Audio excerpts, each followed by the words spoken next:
Kom ons bid saam.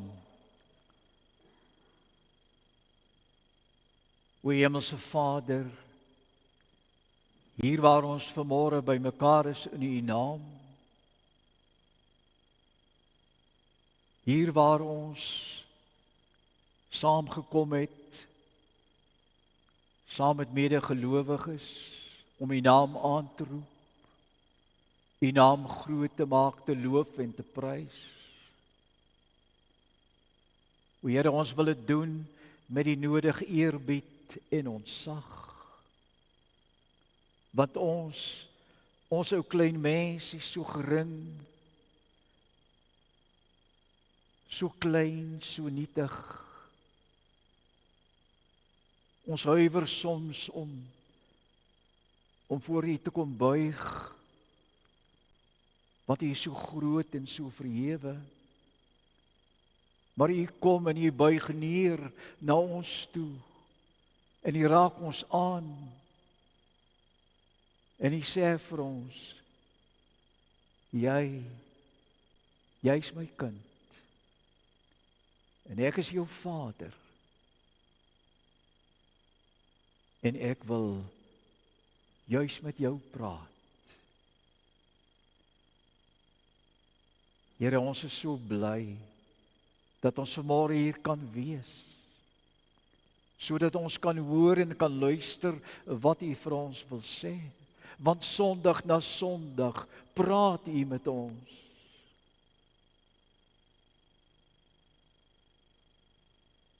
Ja, uit liefde praat U met ons. En U skenk U genade vir ons. Om dit wat U vir ons sê, te aanvaar, in te neem en daarvolgens te lewe. Maar nou is dit ook so dat ons is in hierdie wêreld met al sy verskeurdheid, maar ook met al sy verleidinge. En dat ons soms struikel en val. En dat ons nie altyd mooi geluister het wat U vir ons sê nie. En daarom dwaal ons af. Maar in U groot liefde en genade kom U en U keer ons voor en U bring ons terug. En U sê vir ons, ek vergewe. Ek vergewe. O Here, ons wil vanmôre bid vir hulle wat oud geword het, wat pyn verduur, wat hartseer is, wat siek is. Hulle Here wat voel hulle beteken niks meer in hierdie lewe nie, en met 'n versigtiging leef. Kom haal my net, liewe Jesus. Wees met hulle elkeen. U ken hulle. U weet waar hulle is. U weet alles van die mens. Bly by hulle ook in hulle ure van smart en tyd van donkerte. Ons sal bid vanmôre vir hierdie gemeente besonder ook. U ken elkeen, U weet elkeen se omstandighede. U weet alles. Mag hier ook U koninkryk kom.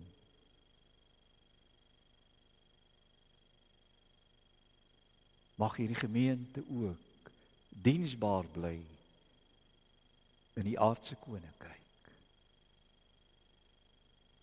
En nou Here, kom dan. Ons wil so graag luister. Kom sê vir ons wat is verkeerd. Kom sê vir ons wat is die regte pad.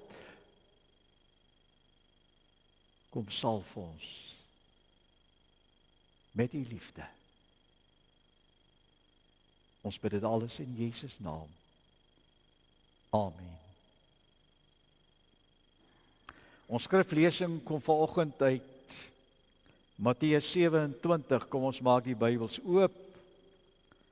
Ag, en dit is so heerlik om 'n Bybel by ons nog te kan hê, om daaruit te kan lees.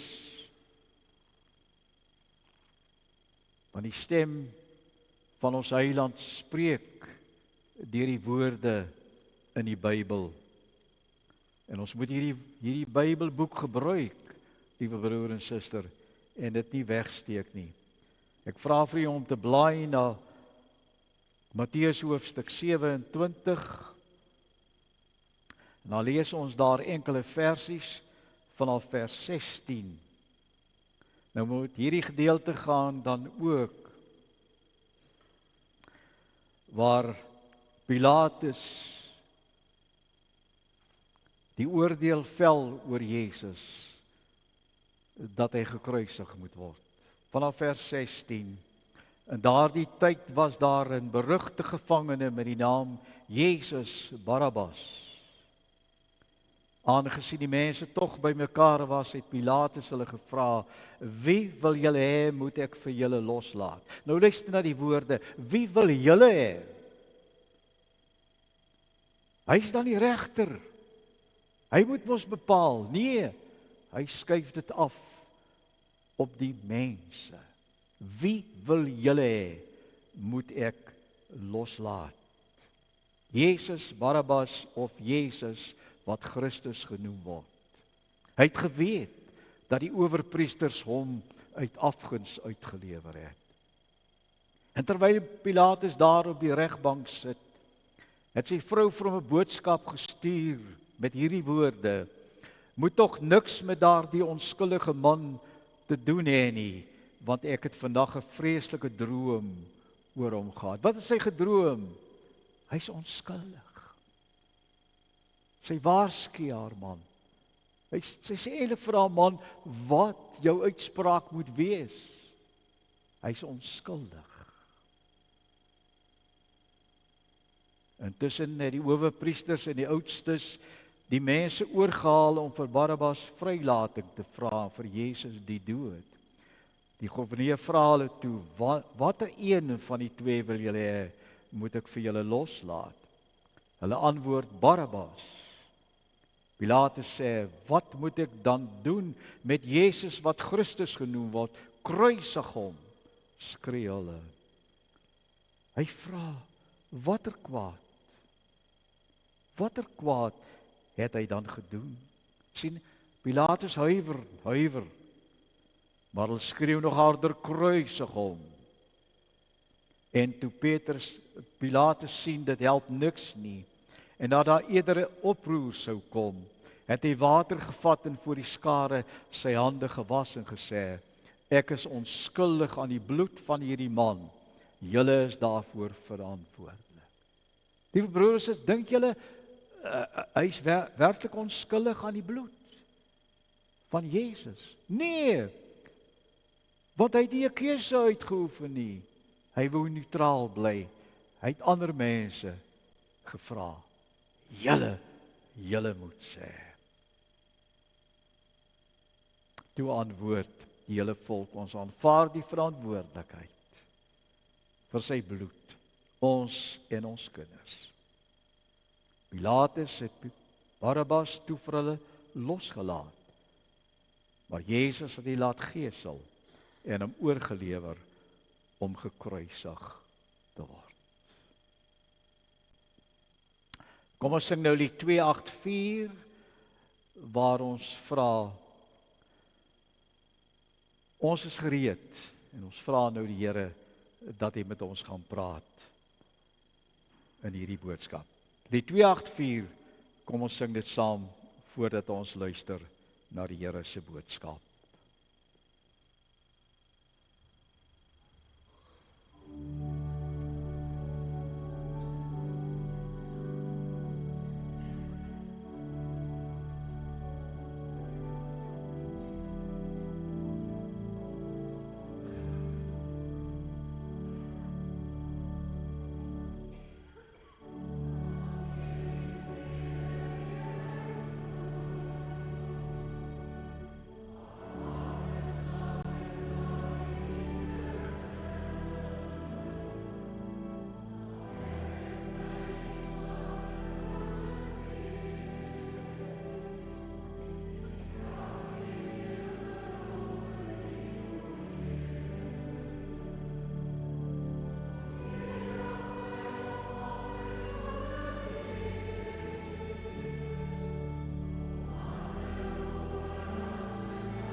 Die tema van vanoggend se boodskap is: jou keuse het gevolge. Wat ons ook al kies, het gevolge. En soms kan die keuse wat jy maak jou duur te staan kom, nee. Jou keuse kan ook ander mense seermaak.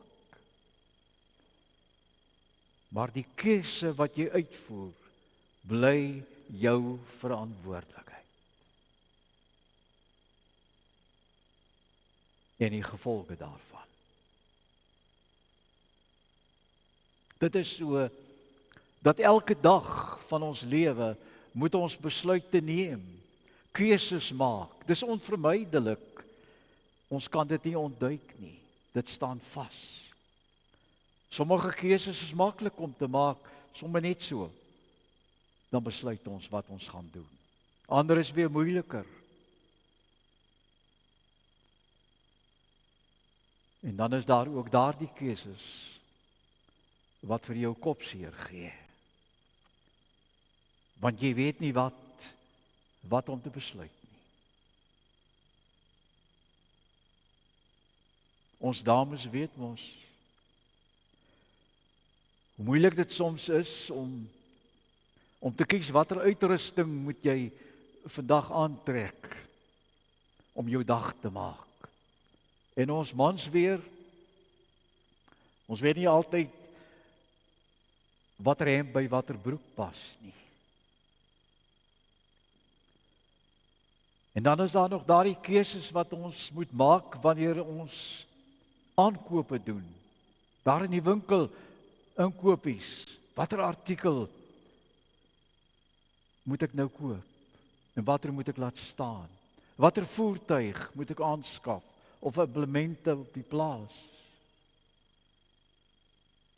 Of vaste eiendom, 'n huis, plaas of 'n besigheid. Almal keuses. Maar wat jy ook al kies, wat ook al jou besluit is, jou keuse is, dit staan vas. Elke keuse van jou het 'n gevolg. En jy kan dit nie ontwyk nie. 'n gevolg waarvoor jy alleen verantwoordbaar sal wees. In die alledaagse terme, jy alleen moet pa staan vir jou besluit. Want jy is alleen, niemand anders daarvoor verantwoordelik. Sommige keuses is korttermyn gevolge wat wag. Op ander keuses langtermyn. Maar feit bly staan, daar sal 'n gevolg wees. Maak nie saak wat jou keuse is nie. Kom ons deel nou ons keuse so in 3 dele. En die eerste een waarop ek wil hê moet ons let, is daardie verkeerde keuses wat ons neem en wat die gevolge daarvan is. Die tweede een, daai regte keuses wat ons neem en ook die gevolge. En dan daardie derde een, daar waar ons nie 'n keuse wil maak nie, soos Pilatus. Kom ons kyk na die verkeerde keuses en na sekere mense, bekende mense in die geskiedenis, miskien lank voor ons tyd wat hulle geleef het. Ek verwys hier in die eerste plek na kardinaal Zita Borgia. Hy was 'n Italiaanse staatsman daar in 1507. By sy sterfbed het hy gesê, ek het in die loop van my hele lewe vir alles voorsorg getref, vir alles, net nie vir die dood nie. En nou moet ek sterf onvoorbereid. Vir alles het hy hom voorberei, net nie vir die dag van sy dood nie. En nou sê onvoorbereid. 'n Verkeerde keuse. Charles Churchill, die Engelse digter in 1764, by sy dood. Hy was die man wat 'n sedelose lewe gelei het, 'n vuil lewe, 'n lelike lewe. Op sy sterfbed het hy uitgeroep, wat 'n gek was ek in my lewe. Wat 'n gek. Ek het nie 'n plek vir God in my lewe gegee nie. Verkeerde keuse. Koning Filippi die derde van Frankryk, hy sê, wat 'n verslag. Wat 'n verslag sal ek nou aan God kan gee, wanneer hy kom om te oordeel. Hoe begeer ek nou, dat ek anders in my lewe geleef het. Naby aan God geleef het. Hy het nie. Verkeerde keuse. En so ook die sultan van Spanje, Kalif Abdur-Rahman. Hy sê, 50 jaar het verbygegaan sedert ek 'n kalif geword het. 'n Prediker of so. Rykdom het ek vergader in oormaat. Eerbewyse het ek ontvang. Ek het plesier gehad. Dit alles het ek geniet. Ek het nou die dae getel van hierdie 50 jaar van oorskynlike geluk waar ek gelukkig was. Hoeveel dae was ek werklik gelukkig? Hy sê, net 14 dae kon ek tel waar ek werklik gelukkig was. Voltaire, daai beroemde Franse filosoof in 1778, het voor sy dood gesê, die Bybel sal binne 50 jaar na my dood nie meer bestaan nie. Dit sal 'n onbekende boek wees, 'n vergete boek. En hier is die Bybel nog, né? Hy's nog tot ons beskikking. Ironies genoeg, hierdie man se huis het later 'n Bybeldepot geword. Hy het 'n verskriklike dood gesterf. Sy verpleegster het later gesê,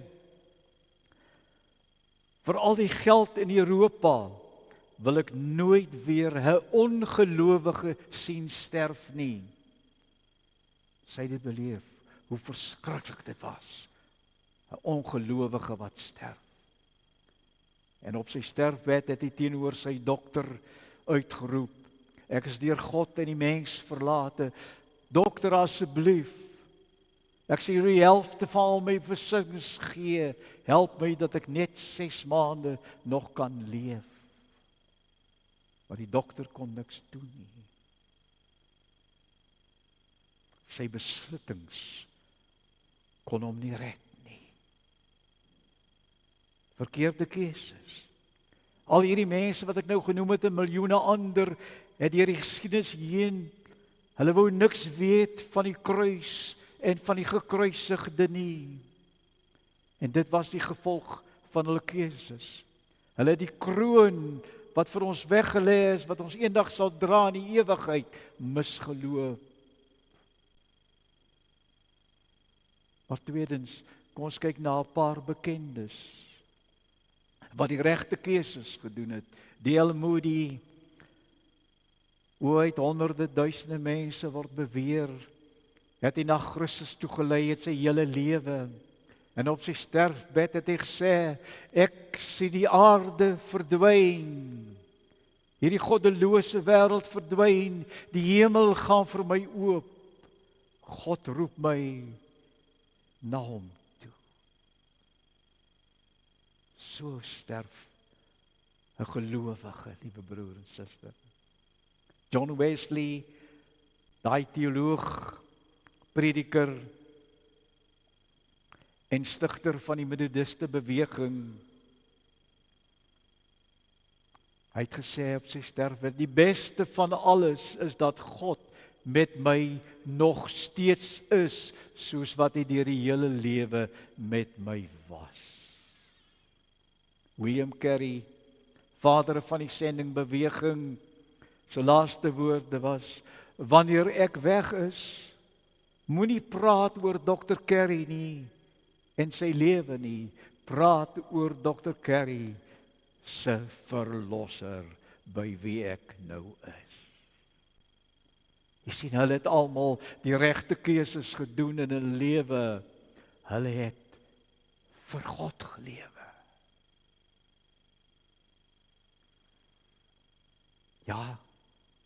Ja, hulle het, en miljoene ander mense, ander gelowiges, het geleef vir Christus, en weet jy wat?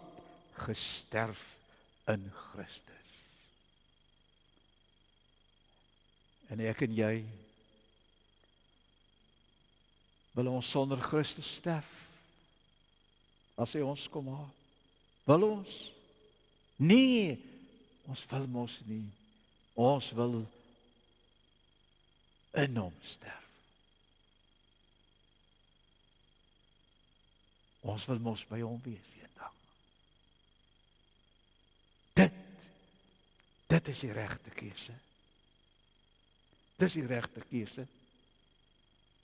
Ja, ons moet op aarde die kruis dra, want die Bybel sê vir ons, jy gaan smarte wees, ons gaan swaar kry, maar die Bybel sê ook vir ons, maar ons sal in die ewige lewe, sal ons die kroon dra. Want jy sien die kruis, sonder die kruis op aarde, sal daar geen kroon in die ewigheid wees nie. Maar dan derdens en laastens is daar die mense wat nie wou besluit nie, wat nie 'n keuse wou maak nie. Pilatus was een van hulle, ons het dit sopas gelees. Hy wou nie 'n keuse maak nie, hy laat dit toe aan die mense, aan die skare, om namens hom te kies. Hy vra vir hulle, wie wil julle hê, moet ek vir julle loslaat? Barabbas of Jesus wat Christus genoem word? Hy, Pilatus die regter, die trotse Romein, deins terug toe hy 'n keuse moes maak tussen reg en verkeerd. 'n Lewe word aan sy oordeel toevertrou, maar hy word 'n swakkeling. Ek kan nie die keuse maak nie. Die skare moet kies. Pilatus wil nie self kies nie, want die gevolge wat sy keuse vir hom sou inhou, wil hy nie dra nie, ander moet dit maar dra. En daarmee plaas hy Jesus teenoor Barabbas, 'n moordenaar langs Jesus aan die kruis. En die skare kies, Barabbas moet losgelaat word. Jerusalemse mense kies vir Barabbas en verwerp vir Jesus. En hierdie keuse word vandag nog herhaal in hierdie lewe. Die mens moet kies. Die wêreld of God. Ander moet vir my kies, nie ek nie. My wil of God se wil. Gewildheid of gehoorsaamheid aan God. En verre weg die meeste mense probeer hierdie keuse vermy, want hulle is swakkelinge soos Pilatus. Ons is swakkelinge as ons nie kan kies tussen wat reg en wat verkeerd is nie.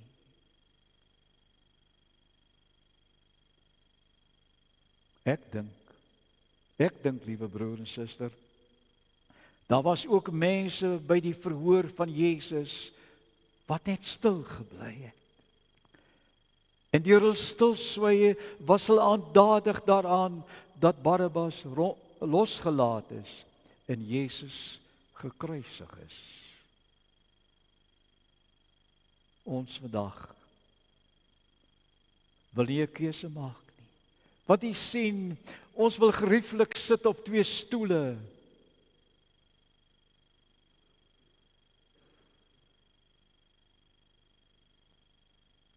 Ja, nie oral is ons 'n volgeling van Jesus. Ons sê ons is, ja, maar ons is nie oral 'n volgeling van hom nie. Maar ons probeer daarom so 'n bietjie Christelik te leef.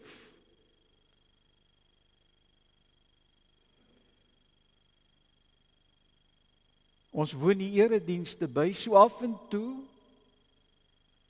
En sover dit my program toelaat, maar moenie vir my sê elke Sondag nie. Nee, o nee. Jy tas my keuse dan aan. Ek kan mos kies of ek 'n erediens wil bywoon of nie. Ek kan mos kies of ek Jesus wil volg of nie. En dan kies ons verkeerd.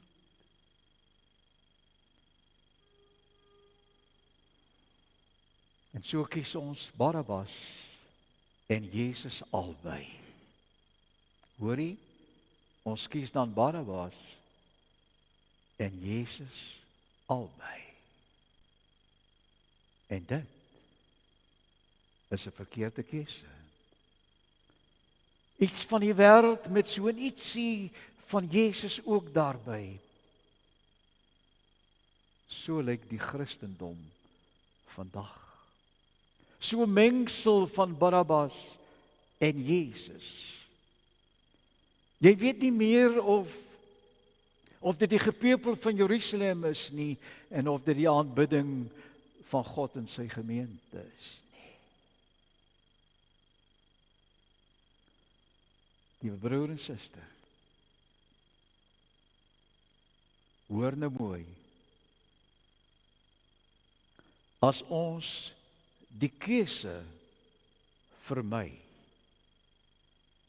die keuse tussen God en die wêreld, as ons dit vermy, beteken dit dat ons teen Jesus kies. Jesus het gesê, hy wat nie vir my kies nie, is teen my. Dit was Jesus se woorde. Hy wat nie vir my kies nie, is teen my.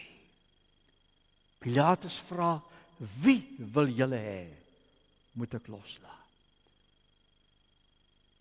Hulle skreeu Barabbas. En so kies hulle 'n skelm en verwerp hulle verlosser.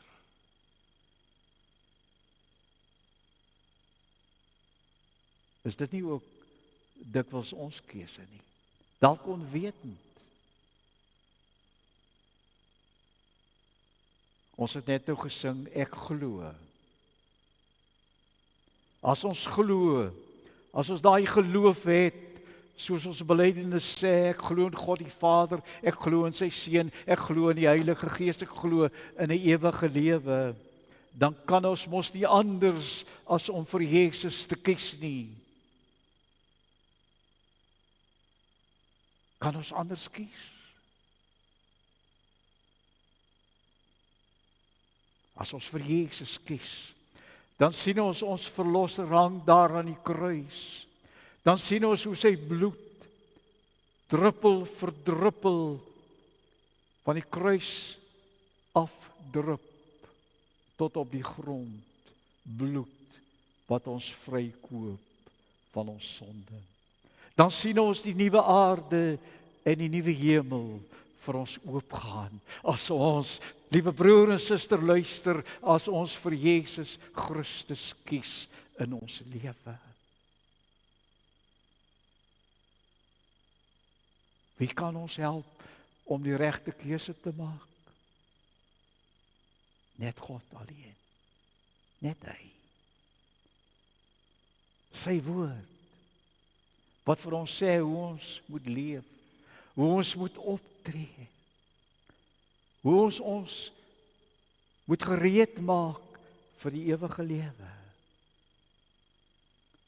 Dit het God alreeds in Deuteronomium 30 vers 15 en 19 gesê, toe hy vir die volk vertel het hoe hulle keuse moet wees. Hy het gesê, ek het vandag die lewe en die dood aan julle voorgehou. Kies die lewe. Watter lewe? Watter lewe?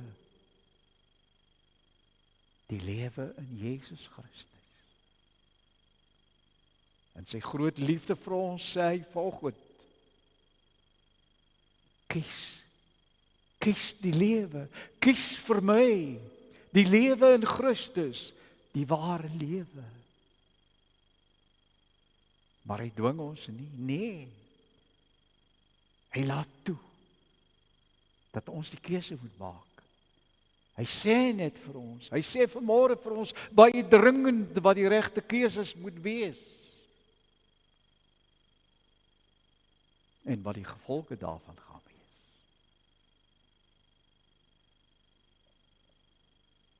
Liewe broer en suster,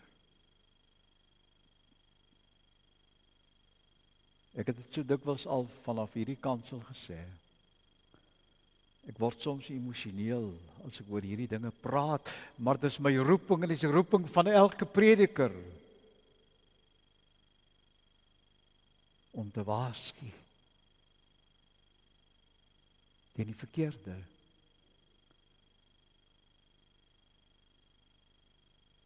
En vir die gemeente te wys wat die gevolge van 'n verkeerde besluit gaan wees. Om die lewe te kies, is om Christus te kies. En wie Christus kies, ontvang die ewige lewe. Daai heerlikheid. Ek sluit af. Wyle Isak de Villiers, daai bekende teoloog en skrywer, het net voor sy sterwe gesê, en nou moet jy mooi luister, hy het gesê, ek het baie foute in my lewe gemaak, baie foute.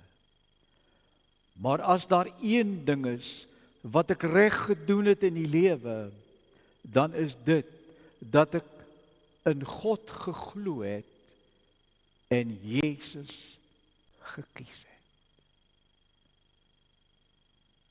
Ek herhaal, ek het baie foute in my lewe gemaak. Maar as daar een ding is wat ek reg gedoen het, dan is dit dat ek in God geglo het en vir Jesus gekies het. Ag, kom ons leef. Kom ons leef dieselfde woorde uit wat Isak de Villiers in sy lewe gedoen het, om in God te glo en Jesus te kies.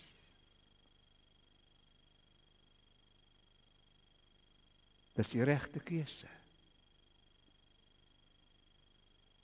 'n Keuse moet ons maak.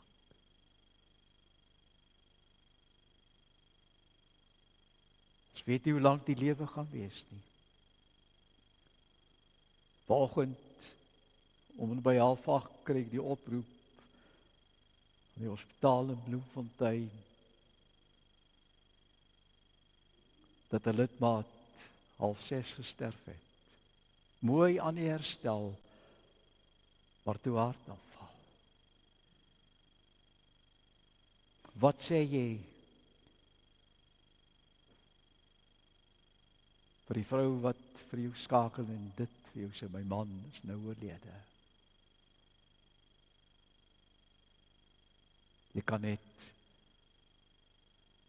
die Here se troos bring.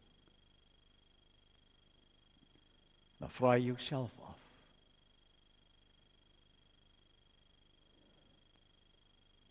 Ons wat nog leef,